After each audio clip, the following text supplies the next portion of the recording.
Muito boa noite, amados irmãos, amadas irmãs, alunos, alunas, ex-alunos, ex-alunas, os meus familiares, os amigos, todos vocês que estão aqui.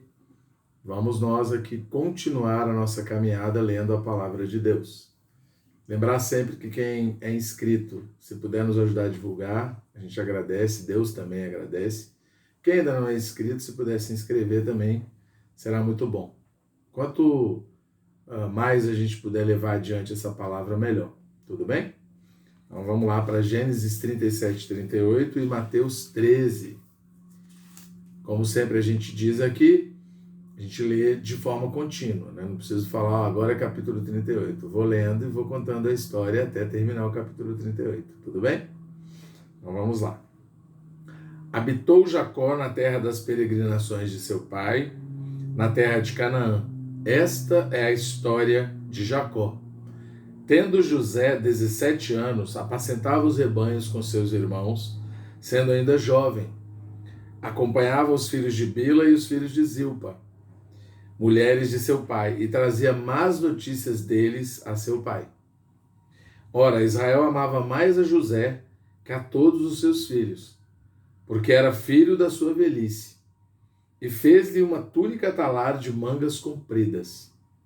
Vendo, pois, seus irmãos que o pai o amava mais que a todos os outros filhos, odiaram-no e já não lhe podiam falar pacificamente. Teve José um sonho e o relatou a seus irmãos. Por isso o odiaram ainda mais. Pois lhes disse: rogo-vos, ouvi este sonho que tive. Atávamos feixes no campo, e eis que o meu feixe se levantou e ficou em pé, e os vossos feixes o rodeavam e se inclinavam perante o meu. Então lhe disseram seus irmãos: reinarás com efeito sobre nós? E sobre nós dominarás realmente? E com isso tanto mais o odiavam, por causa dos seus sonhos e das suas palavras.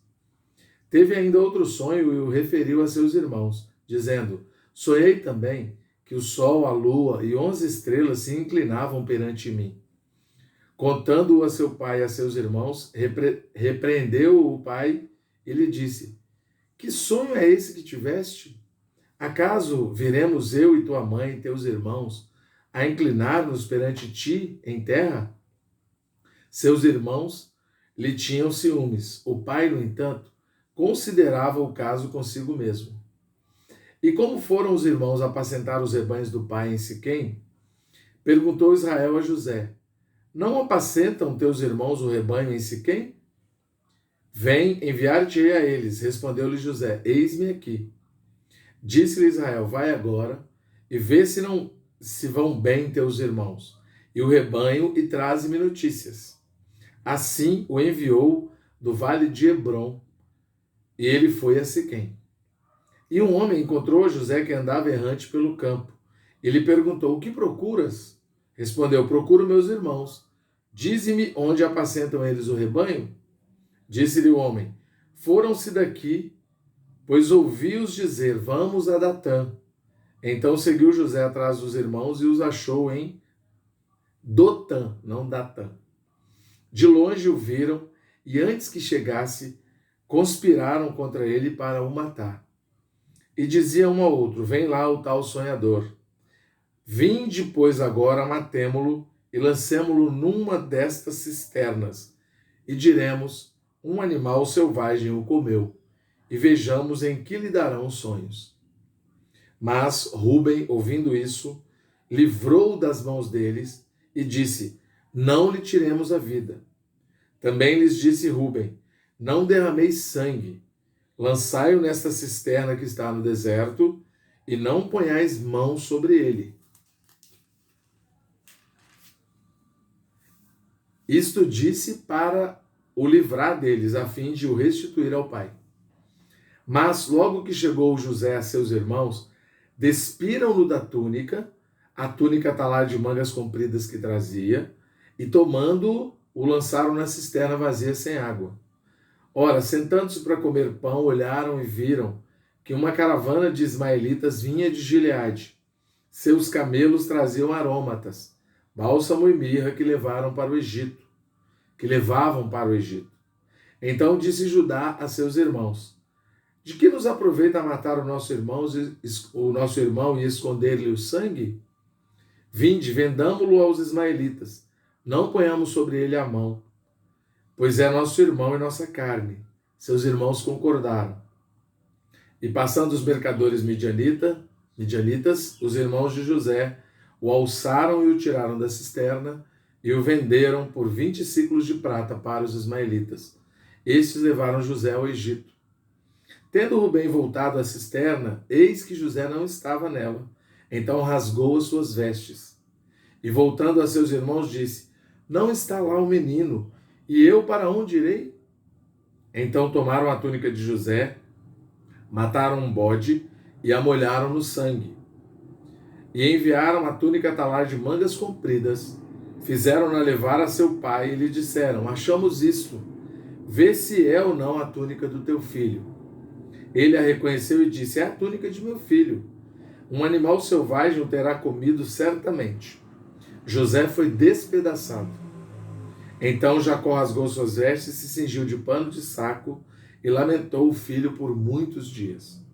Levantaram-se todos os seus filhos e todas as suas filhas para o consolarem. Ele, porém, recusou ser consolado e disse, chorando: descerei a meu filho até a sepultura. E de fato o chorou o seu pai. Entrementes os midianitas venderam José no Egito a Potifar, oficial de Faraó, comandante da guarda. Aconteceu por esse tempo que Judá se apartou de seus irmãos e se hospedou na casa de um adulamita, chamado Ira. Ali viu Judá a filha de um cananeu chamado Sua, ele a tomou por mulher e a possuiu. E a ela concebeu e deu à luz um filho, e o pai lhe chamou Tornou a conceber e deu à luz um filho, e este deu à mãe o nome de Onã. Continuou ainda e deu à luz outro filho, cujo nome foi Selá. Ela estava em Quezibe quando o teve. Judá, pois, tomou esposa para o seu primogênito. O nome dela era Tamar. Porém, o primogênito de Judá, era perverso perante o Senhor, pelo que o Senhor o fez morrer. Então disse Judá a Onã: possui a mulher de teu irmão, cumpre o levirato e suscita descendência a teu filho, aliás, a teu irmão. Sabia, porém, Onã que o filho não seria tido por seu, e todas as vezes que possuía a mulher de seu irmão, deixava o sêmen cair na terra, para não dar descendência a seu irmão. Isso, porém, que fazia era mal perante o Senhor, pelo que também a este fez morrer. Então disse Judá a Tamar, sua nora: permanece viúva em casa de teu pai, até que Selá, meu filho, venha a ser homem. Pois disse, para que não morra também este como seus irmãos. Assim Tamar se foi passando a residir em casa de seu pai. No correr do tempo morreu a filha de Sua, mulher de Judá, e consolado Judá subiu aos tosqueadores de suas ovelhas, em Tímina, ele e seu amigo Ira, o adulamita. E o comunicaram a Tamar: eis que o teu sogro sobe a Tímina para tosquear as ovelhas. Então ela despiu as vestes de sua viuvez, e cobrindo-se com um véu se disfarçou, e se assentou à entrada de Enaim, no caminho de Tímina. Pois via que Selá já era homem, e ela não lhe fora dada por mulher. Vendo-a Judá, teve-a por meretriz, pois ela havia coberto o rosto. Então se dirigiu a ela no caminho e lhe disse: vem, deixa-me possuir-te, pois não sabia que era sua nora. Ela respondeu: que me darás para coabitares comigo? Ele respondeu: enviar-te-ei um cabrito do rebanho. Perguntou ela: dar-me-ás penhor até que o mandes? Respondeu ele: que penhor te darei? Ela disse: o teu selo, o teu cordão e o cajado que seguras. Ele, pois, lhe os deu e a possuiu, e ela concebeu dele. Levantou-se ela e se foi, tirou de sobre si o véu e tornou as vestes de sua viuvez. Enviou Judá o cabrito, por mão do adulamita, seu amigo, para reaver o penhor da mão da mulher. Porém, não a encontrou. Então perguntou aos homens daquele lugar: onde está a prostituta cultual que se achava junto ao caminho de Enaim? Responderam: aqui não esteve meretriz nenhuma. Tendo voltado a Judá, disse: não a encontrei. E também os homens do lugar me disseram: aqui não esteve prostituta cultual nenhuma. Respondeu Judá: que ela o guarde para si, para que não nos tornemos em opróbrio. Mandei-lhe com efeito o cabrito, todavia não a achaste. Passados quase 3 meses, foi dito a Judá: Tamar, tua nora, adulterou, pois está grávida. Então disse Judá: tirai-a fora para que seja queimada. Em tirando-a, mandou ela dizer a seu sogro: do homem de quem são estas coisas eu concebi. E disse mais: reconhece de quem é este selo, e este cordão e este cajado? Reconheceu Judá e disse: mais justa é ela do que eu, porquanto não a dei a selar meu filho, e nunca mais a possuiu. E aconteceu que, estando ela para dar à luz, havia gêmeos no seu ventre. Ao nascerem, um pôs a mão fora, e a parteira, tomando-a, lhe atou um fio encarnado e disse: ele saiu primeiro. Mas, recolhendo ele a mão, saiu outro. E ela disse: como rompeste saída? E lhe chamaram Pérez. Depois lhe saiu o irmão, em cuja mão estava o fio encarnado. E lhe chamaram Zera. Agora vamos para Mateus 13.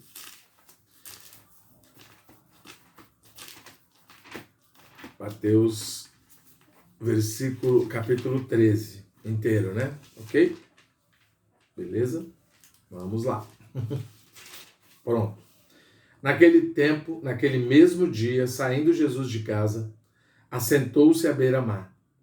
E grandes multidões se reuniram perto dele, de modo que entrou num barco e se assentou, e toda a multidão estava em pé na praia. E de muitas coisas lhes falou por parábolas, e dizia: eis que o semeador saiu a semear. E ao semear, uma parte caiu à beira do caminho, e vindo as aves a comeram. Outra parte caiu em solo rochoso, onde a terra era pouca, e logo nasceu, visto não ser profunda a terra. Saindo, porém, o sol a queimou, e porque não tinha raiz, secou-se. Outra caiu entre os espinhos, e os espinhos cresceram e a sufocaram. Outra, enfim, caiu em boa terra, e deu fruto a 100, a 60 e a 30 por um. Quem tem ouvidos para ouvir, ouça. Então se aproximaram os discípulos e lhe perguntaram: por que lhes fala por parábolas? Ao que respondeu: porque a vós outros é dado conhecer os mistérios do reino dos céus. Mas àqueles não lhes é isso concedido. Pois ao que tem se lhe dará, e terá em abundância, mas ao que não tem, até o que tem lhe será tirado. Porém, isto lhes falo por parábolas, para que vendo não veem, e ouvindo não ouvem, nem entendam, de sorte que neles se cumpre a profecia de Isaías: ouvireis com os ouvidos e de nenhum modo entendereis, vereis com os olhos e de nenhum modo percebereis, porque o coração deste povo está endurecido, de mau grado ouviram com os ouvidos e fecharam os olhos, para não suceder que vejam com os olhos, ouçam com os ouvidos, entendam com o coração, se convertam e sejam por mim curados. Bem-aventurados, porém, os vossos olhos, porque veem, e os vossos ouvidos, porque ouvem. Pois em verdade vos digo que muitos profetas e justos desejaram ver o que vedes e não viram, e ouvir o que ouvis e não ouviram. Atendei vós, pois, a parábola do semeador. A todos os que ouvem a palavra do reino e não a compreendem, vem o maligno e a arrebata o que lhe foi semeado no coração. Este é o que foi semeado à beira do caminho. O que foi semeado em solo rochoso, esse é o que ouve a palavra e a recebe logo com alegria, mas não tem raiz em si mesmo, sendo antes de pouca duração. Em lhe chegando a angústia ou a perseguição por causa da palavra, logo se escandaliza. O que foi semeado entre os espinhos é o que ouve a palavra, porém os cuidados do mundo e a fascinação das riquezas sufocam a palavra e ela fica infrutífera. Mas o que foi semeado em boa terra é o que ouve a palavra e a compreende. Este frutifica e produz a 100, a 60 e a 30 por um. Outra parábola lhes propôs, dizendo: o reino dos céus é semelhante a um homem que semeou boa semente no seu campo. Mas enquanto os homens dormiam, veio o inimigo dele, semeou o joio no meio do trigo e retirou-se. E quando a erva cresceu e produziu fruto, apareceu também o joio. Então, vindo os servos do dono da casa, lhe disseram: Senhor, não semeaste boa semente no teu campo? De onde vem, pois, o joio? Ele, porém, lhes respondeu: um inimigo fez isso. Mas os servos lhe perguntaram: queres que vamos e arranquemos o joio? Não, replicou ele, para que ao separar o joio, não arranqueis também com ele o trigo. Deixai-os crescer juntos até a colheita. E no tempo da colheita direi aos ceifeiros: ajuntai primeiro o joio, atai-o em feixes para ser queimado, mas o trigo recolhei-o no meu celeiro. Outra parábola lhes propôs, dizendo: o reino dos céus é semelhante a um grão de mostarda que um homem tomou e plantou no seu campo, o qual é na verdade a menor de todas as sementes. E crescida é maior do que as hortaliças, e se faz árvore, de modo que as aves do céu vêm aninhar-se nos seus ramos. Disse-lhes outra parábola: o reino dos céus é semelhante ao fermento que uma mulher tomou e escondeu em 3 medidas de farinha, até ficar tudo levedado.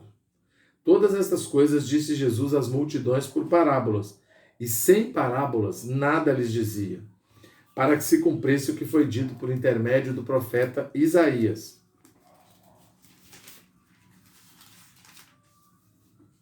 Abrirei em parábolas a minha boca, publicarei coisas ocultas desde a criação do mundo.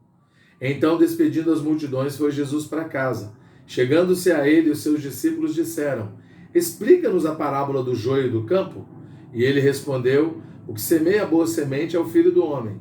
O campo é o mundo. A boa semente são os filhos do reino.